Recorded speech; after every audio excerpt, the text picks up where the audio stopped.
കൂട്ടുകാരെ good morning ചേട്ടാ.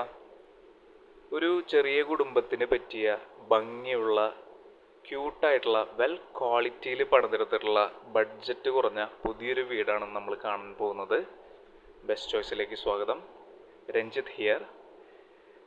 വർഷങ്ങളുടെ പരിചയസമ്പത്തുള്ള നാട്ടിൻ പുറത്തെ ബിൽഡറുടെ പുതിയൊരു വർക്കാണിത്. ആൾ ധൃതിയൊന്നും പിടിക്കാതെ സ്റ്റെപ്പ് സ്റ്റെപ്പായിട്ടാണ് വർക്കൊക്കെ ചെയ്യുന്നത്. ക്വാളിറ്റിയും ഫിനിഷിങ്ങും നിർബന്ധമാണ് ആൾക്ക്. ഇനി ബാലൻസ് ഉള്ളത് 3 ഡോറൊന്ന് പോളിഷ് ചെയ്യണം, കിച്ചൻ്റെ കബോർഡ് വർക്ക് ചെയ്യണം, പിന്നെ ഫ്രണ്ടിൽ ഒരു മതിലും കയറ്റി വെച്ചാൽ കംപ്ലീറ്റ് ആയി. പിന്നെയുള്ള ഫർണിച്ചറും മറ്റുള്ള സംഗതികളൊക്കെ നമ്മൾ തന്നെ മേടിക്കണം. അങ്ങനെ വാങ്ങിയാൽ കയറി താമസിക്കാൻ പറ്റിയ നല്ലൊരു വീടാണ്. വരും നമുക്ക് ഒന്ന് കയറി കാണാം. നല്ലൊരു ഗ്രാനൈറ്റ് സ്ലാബ് വിരിച്ചിട്ടുള്ള ഒരു sit out area. Main door അത്യാവശ്യം ഒരു മോഡേൺ ഡിസൈനിൽ വർക്ക് ചെയ്തെടുത്തിട്ടുണ്ട്. നല്ല മരമാണ്. ഒരു സ്റ്റെയിൻലെസ് സ്റ്റീലിൻ്റെ ഹാൻഡിലും കൊടുത്തിട്ടുണ്ട്. അവിടെ നിന്ന് നമ്മൾ എത്തുന്നത് സ്കൈലൈൻ ഡിസൈനിലുള്ള ക്രീം കളർ വെട്രിഫൈഡ് ടൈൽ വിരിച്ച വലിയൊരു ലിവിങ് കം ഡൈനിങ് ഹാളിലേക്കാണ്. സീലിങ്ങിൽ ആവശ്യത്തിനുള്ള ലൈറ്റ്സൊക്കെ കൊടുത്ത് മിന്നിച്ചിട്ടുണ്ട്.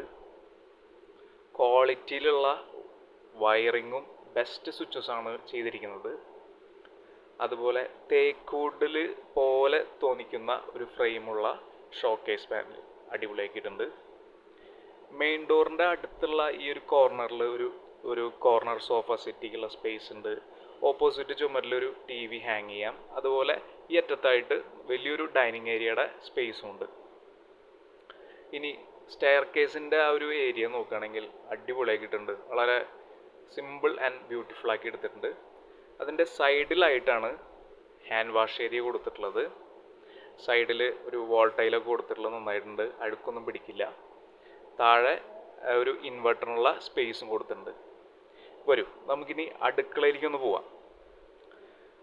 ഒരു ചെറിയ നോർത്ത് അമേരിക്കൻ സ്റ്റൈൽ എന്നൊക്കെ പറഞ്ഞാൽ കൂടി പോകുന്നറിയാം. എന്നാലും നല്ലൊരു കബോർഡ് വർക്ക് കൂടി കഴിഞ്ഞാൽ അടുക്കള ഒരു ട്രെൻഡിങ് ലുക്കായിരിക്കും. അതിൻ്റെ ഫ്ലോർ ടൈലാണെങ്കിലും വോൾ ടൈലൊക്കെയാണ് നല്ല ക്ലാസ് ആയിട്ടുണ്ട്. ഒരു റിച്ച് ആയിട്ടുള്ള ഒരു സ്റ്റൈലായിട്ട് ചെയ്തിട്ടുണ്ട്. അതുപോലെ ഇവിടെ ഒരു ഗ്രാനൈറ്റ് സ്ലാബ് ഉണ്ട്. ഏറ്റവും അറ്റത്തായിട്ട് ഒരു കോർണറിലൊരു ഫ്രിഡ്ജിനുള്ള സ്പേസ് ഉണ്ട്. അതുപോലെ എല്ലാ പ്ലഗ് പോയിന്റുകളും ഭംഗിയായിട്ട് ചെയ്തിട്ടുണ്ട്. തൊട്ടടുത്ത് ഒരു ചെറിയ വർക്ക് ഏരിയ സ്പേസ് ഉണ്ട്. ഇവിടെ ഒരു പുകയില്ലാത്ത അടുപ്പിനുള്ളൊരു ഭാഗമുണ്ട്. അതുപോലെ ഒരു വാഷിംഗ് മെഷീനുള്ള പോയിന്റ് കൊടുത്തിട്ടുണ്ട്. പുറത്ത് 4 ചുറ്റും നല്ല സ്പേസ് ഉണ്ട്. നല്ല ഫലഭൂയിഷ്ടമായ മണ്ണാണ്. അതുകൊണ്ട് ധാരാളം ചെടികളുള്ള കാരണം കൊണ്ട് ഒന്ന് പുറത്തിറങ്ങിയില്ല നമ്മൾ. ഇനി 2 ബെഡ്റൂമാണ് വീട്ടിൽ വരുന്നത്. അറ്റാച്ച്ഡ് വാഷ്റൂമാണ് രണ്ടും. വാഷ്റൂം ഡിസൈനൊക്കെ കലക്കിയുണ്ട്. ഡോൾഫിൻ്റെ കൂടെയൊക്കെ ആഴക്കടലിലൊക്കെ നീന്തി കുളിച്ചാൽ കിട്ടുന്ന അനുഭൂതി തരുന്ന ഒരു ഡിസൈനാണ് ബാത്റൂമിനൊക്കെ ഉള്ളത്. ഇനി നമുക്ക് ഇവിടുന്ന് ഇനി അടുത്ത് സ്റ്റെയർ കേസ് ഏരിയ ഒന്ന് നോക്കിയിട്ട് വരാം. വെൽ ഗ്രിപ്പായിട്ടുള്ള സ്റ്റെപ്പുകളുള്ള ചുവടുകൾ, ഡബിൾ കളർ സ്റ്റെപ്സ്, നല്ല ഒഴുകിക്കെടുക്കുന്ന ഒരു സ്റ്റെയിൻലെസ് സ്റ്റീലിൻ്റെ ഹാൻഡ് റെയിൽ, നൈറ്റ് ലൈറ്റ്സ് അടിപൊളിയാക്കിയിട്ടുണ്ട്. സ്റ്റെയർ കേസ് ഏരിയ മുകളിൽ ഒരു ഓപ്പൺ ടെറസാണ്. ആവശ്യമെങ്കിൽ ഭാവിയിൽ 1-2 ചെറിയ ഒരു ബെഡ്റൂംസൊക്കെ എടുക്കാനുള്ള സ്പേസ് ഉണ്ട്. എല്ലാം കൊണ്ടും നല്ലൊരു ചെറിയൊരു പ്രോപ്പർട്ടി വിശ്വസിച്ച് വാങ്ങാം. കൂടാതെ എല്ലാ സൗകര്യങ്ങളും അടുത്ത് കിട്ടുന്ന ചെറിയ ചെറിയ സെൻ്ററുകളൊക്കെ അടുത്തുണ്ട്. ചിറ്റാട്ടുകര, പാവറട്ടി, മറ്റം, തൈക്കാട് തുടങ്ങിയ ചെറിയ സെൻ്ററുകളൊക്കെ തൊട്ടടുത്താണുള്ളത്. അതുപോലെ ഗുരുവായൂർ, ചാവക്കാട്, ചൂണ്ടൽ എന്നീ ടൗണുകളൊക്കെ അടുത്ത് തന്നെയുണ്ട്. എല്ലാവിടേക്കും നല്ല ആക്സസ് ആയിട്ടുള്ള ഒരു സ്ഥലത്താണ്. എന്നാൽ നല്ല ഗ്രീനിഷ് ആയിട്ടുള്ള ഒരു അറ്റ്മോസ്ഫിയറും. 31 ലക്ഷമാണ് ചോദിക്കുന്നൊരു വില.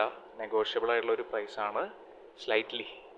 ഈ വീടിൻ്റെ അതുപോലെ തന്നെ മറ്റ് ചെറുതും വലുതായിട്ടുള്ള മറ്റ് പ്രോപ്പർട്ടീസിൻ്റെ കാര്യങ്ങൾ അറിയുന്നതിന് തീർച്ചയായിട്ടും നിങ്ങളുടെ ബെസ്റ്റ് ചോയ്സിലേക്ക് വിളിക്കുക, അല്ലെങ്കിൽ വാട്സപ്പോ ചെയ്യുക. എല്ലാവിധ സപ്പോർട്ടും എപ്പോഴും ഉണ്ടാവണം. Thank you for watching. Take care.